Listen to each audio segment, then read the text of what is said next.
Hey, I'm Scott Demore with Impact Wrestling here with Flavourmag, and you can watch Impact Wrestling on Fight Network UK or 5 Spike.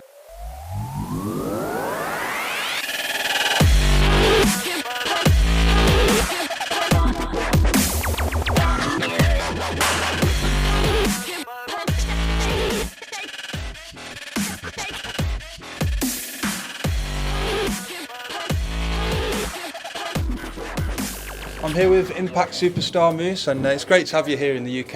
Yeah, really great to be here. Pleased to have you here. You've been over to the UK quite a lot of times now as well. Yeah, it's almost like this is a second home. Yeah. You've been here a few times this year, or is this your first visit this year? A few times this year. Yeah. So you've come back to this wonderful weather that you've been missing. I can't wait. Honestly, I can't wait to get back home. Yeah. And where's home for you? Orlando. Okay, so yeah, you're used to a bit of rain, but it's warm, isn't it, when you get there? Actually, it rains every day in Orlando, but only for a few, like maybe 10, 20 minutes. Yeah. And then it's sunny again. And it's not cold rain like we get over here. Yeah. This is weird. Yeah, well, it's great to have you over here. We've got the Wrestling MediaCon happening here in Manchester. Yeah. And all kinds of things happening with wrestling at the moment. There's the Fight Network. Mm-hmm. You can be seen on that. You can be seen on Spike as well. Just keeping yourself really busy. And are you healthy? Are you feeling good right now? I feel great. Yes. Yeah. Getting in the gym, and that's not easy, is it, when you're traveling? Traveling kind of gets messes with your whole meal plan and how often you go in the gym. But I mean, we're used to it. I've been doing this for 5 years now. Yeah. So I'm pretty used to it. Yeah. And I'm just wondering about your career now in football and all of that kind of thing, comparing that with wrestling.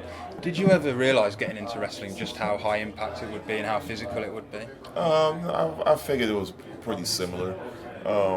There's definitely a lot of similarities, a few differences. But I mean, I'm happy I did it, having a great time. Yeah, you seem to, you picked it up pretty easily compared to a lot of people. I pick up things very easily. Yeah. What would you say the reason for that? Have you got a good aptitude for remembering things, or is it just your work ethic?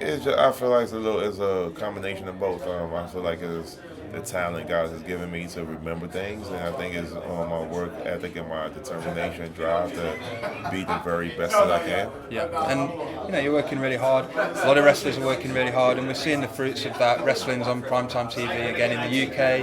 All these exciting things happening with Impact Wrestling. I mean, what do you attribute the fact that people are probably tuning in more to wrestling at the moment? Is it's got that cool feel to it again, or is it the product that people are putting out?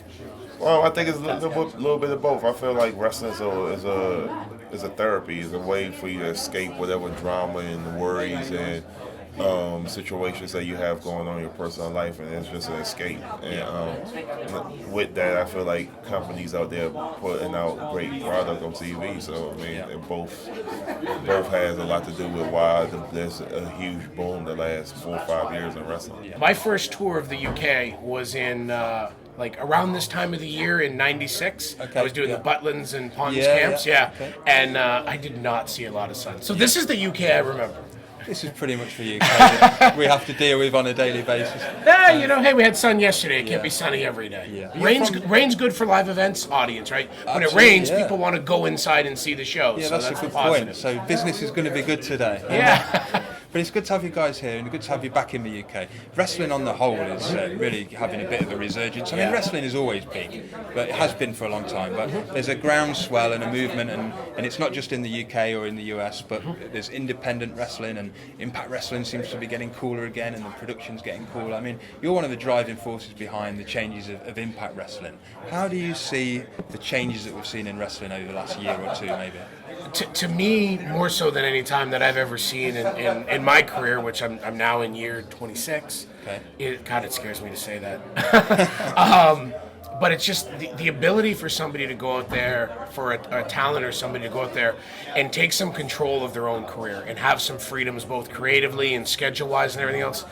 The business that I thought I signed up for still had territories and you could bounce around and do things, but it was really becoming a two-company system, at least domestically, right? Yeah. You had WCW and you had WWF. Yeah. And, as WCW went down and as TNA came up and everything else, there has been a lot of changes. But now, you don't have to be a WWE wrestler in order to be popular. Yeah. You don't have to be a WWE wrestler in order to be successful or to make money or do all these things.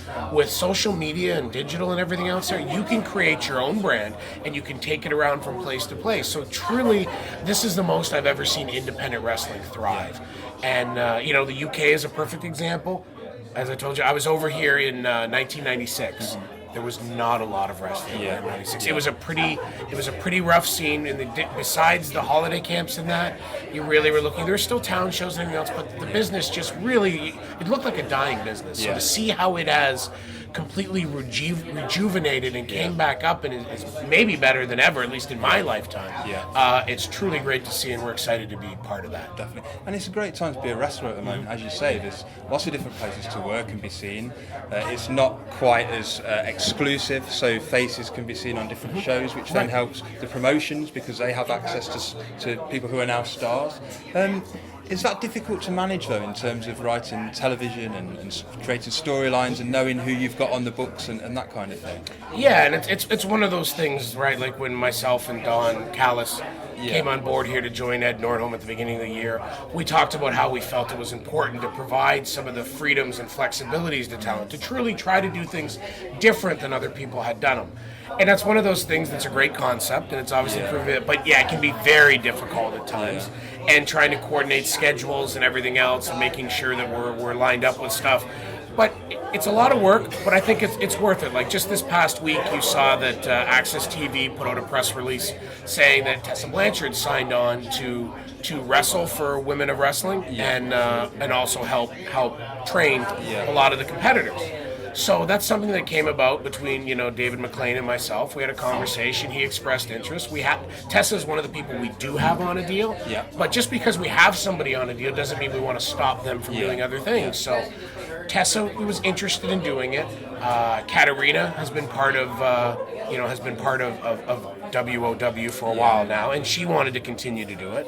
So I asked Katarina to get me in touch with David. We talked about it. We were able to work it out, and there's no real conflict. As long as we can coordinate things to where Tessa can do both, then I think it's a win-win. Yeah. I think it's great for WOW to have Tessa and Katarina on their show. Yeah. I think it's great for us to have our talent there. And, David said, look, we'll acknowledge, Impact Wrestling is part of our thing. And the same thing, when WOW starts airing next year on our Impact broadcast, much like you saw as the Lucha Underground season was coming up, we plugged the Lucha Underground season. So working us and Lucha Underground, having a relationship, us and WOW and all these other groups that we're starting to work with, I really do think it helps everybody overall.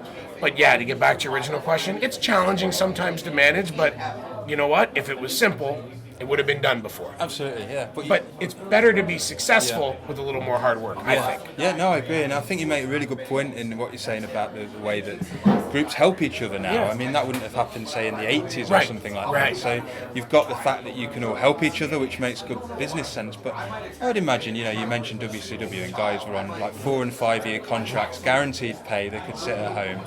That had to affect the level of excitement and the performance that they would give when they did get in the ring. Whereas now these guys are having to really go out there and really wow the audience in order to get booked a second time.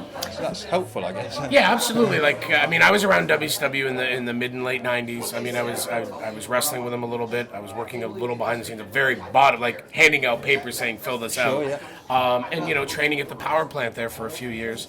And I'll leave names out, but there's one individual who had an entire 2-year contract where he did not live in Atlanta, did not go to any shows, but he got paid for 2 years. He moved to another city, opened up a business, built it up and sold it. Wow. All without the company knowing, because there were so many wrestlers under contract. Yeah. And, somebody that they were paying $60,000 or $80,000 to was a complete afterthought. Yeah. There was 200 and something people under contract. And, that's great in the sense of people earning a living, but it was not a motivated. It was do the least amount of work you can do for the guaranteed money.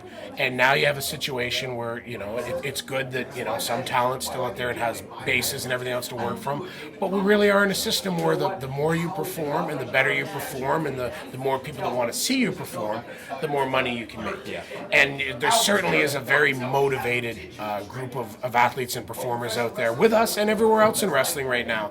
And, with what we just saw at All In and 11,000 people there and everything else, it shows that, it doesn't all start and end with WWE. There's a big history of Impact Wrestling in the UK, and you've brought some of the world's biggest stars over here. Kurt Angle was over here as an Impact Wrestling champion. Bobby Lashley was over here as Impact Wrestling champion. I feel like now things are in a transition period where you're cultivating the next big superstars. Does that sound about right?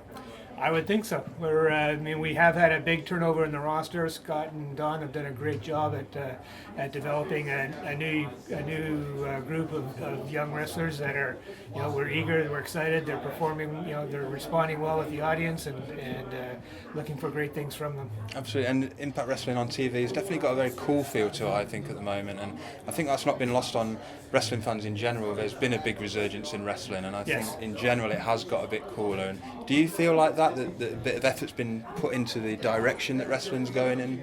Well, we've made a conscious effort to remove ourselves from the impact zone as it served its purpose for so many years in Orlando, but with the new team and the new group, we just thought it was more important to get back out and use the taping events as a first step towards both capturing our content for our show, but as well to get back out in front of our fans and be in venue with fans that have come to see us, not people that happen to be in an amusement park and needed something to do for a couple of hours. Yeah. So it's we're really quite excited by the early results for this experiment in doing our TV tapings in small intimate venues, but it's going so far so good. Definitely, and you're understating it a bit because you guys are going all around the world. You're in Mexico doing TV tapings, and you are ambitious and you've got plans to drive this forward. You're all hard-working guys. You're putting the hours in. We're definitely putting the hours in, and candidly, one of the things that attracted Anthem to Impact Wrestling at the time was the fact that it is a global brand. It was despite all of its challenges at the time we acquired it, we saw it as an opportunity to invest in an asset that's been, it's had a global presence for many, many years already, and it's something that we could build off of. Hello everybody, I'm Scott Felstead with Flavourmag, and I'm sitting here with Eli Drake, Impact Wrestling superstar. Giving you a little flavour, right? Yeah, exactly. Thanks for being with us. And of course. We're part of Wrestling MediaCon here in Manchester. And you're somebody who's, you don't mind talking about people calling them dummies and that kind of thing. Well, of course not. Yeah, is Joe Henry in that class? Well, somebody's a dummy then, of course. Well, look, he goes around making all these videos and everything. That's cool and everything, but I haven't given him two thoughts, so I haven't bothered making a video to retort. So, dummy one. Dummy number one. Yeah. So we're focused on tomorrow. In terms of training, it must be pretty difficult. You're flying and you're trying to grab things on the move, going to different shows. You're in these venues and you never know what food you're going to get. Do you prep your meals, or how do you go Generally, about that? yeah. When I'm at home especially, it's tough to bring the stuff here because sometimes when they get to the hotel, I don't know if there's going to be a refrigerator, a microwave, anything like that. So coming here was just kind of I'm going to get a bunch of beef jerky and some protein bars. Not the best way to go, but it's at least better than McDonald's. So. Other than that, hitting some different little local spots, checking out the local flavor while also trying to get the good diet. But man, it's tough to just navigate that time change. I don't know what day it is. I don't know what time it is still. So adjusting to that. But I'm probably actually going to go to hit the gym after this. Yeah, no, that's good. And how taking are you up my feeling gym time right now. Yeah, Come on, exactly. Flavor. A bit quick. So, health-wise, how are you health-wise? Are you hitting the gym? Are you lifting heavy at the moment? Are you dealing with any injuries? I never really go super heavy. I kind of do moderate. Occasionally I'll do a little bit of max, just kind of test the strength and whatnot. But for the most part, I keep it kind of moderate weight and very intense as far as pushing to failure and giving myself only short rests between. Short rests, that's what keeps all the kind of the cardio going, because it keeps me breathing hard, it keeps the heart pounding, it keeps the sweat going. So without me having to stand on a treadmill or an elliptical for 30, 40, 50 minutes. Sure. And it's all worthwhile. All the training, it's paying off. And at the moment, we're having this boom in wrestling. You're here in England, it's booming in the US. Oh, yeah. We've got it on prime time here on ITV, and which is a big channel over here. There's a Fight Network has come out and we're showing Impact special events. It is. How cool is it to be part of something like that? Every night, 9 o'clock, Sky Channel, 4:55. I heard that earlier. But yeah, no, it's amazing because, when you can get on a bigger platform, a bigger audience, have more eyes on you, man, there's nothing better than that. So when you realize that people are seeing what you're doing, and I feel like we're putting out a good product, and more and more people are like, wow, I really enjoy Impact, I really enjoy Eli Drake. It's very rewarding in the sense of all this time that I've spent, and me particularly being with this company now for 3.5 years and just going through a lot of the ups and downs and rough patches, it feels like we actually have hit a groove, Yeah. and we're kind of starting to build back up again. Yeah. So it's awesome. Yeah, definitely. And I think Impact as well, or especially really, it's becoming cool again. Wrestling's becoming cool again. Yeah. People are actually tuning in, and it's like got that rock concert feel to it. And, Sure. and the wrestlers are like rock stars, and the feuds are meaning something. So, how do you feel things have changed in the last year or so with Impact Wrestling? Well, I feel like we focus more on building characters and things Yeah. like that, and just making more interesting storylines and whatnot. Whereas I feel like a lot of wrestling, which has turned me off, I'll just be honest, has been a lot of flippity flop crap. But like, you can't actually tell me who the two guys are in the ring. Yeah. Which that stuff's cool if I know who the guys are, if you can tell me a reason to care about the guy. But if my only reason to care about the guy is he can do a backflip, I'm not going to care.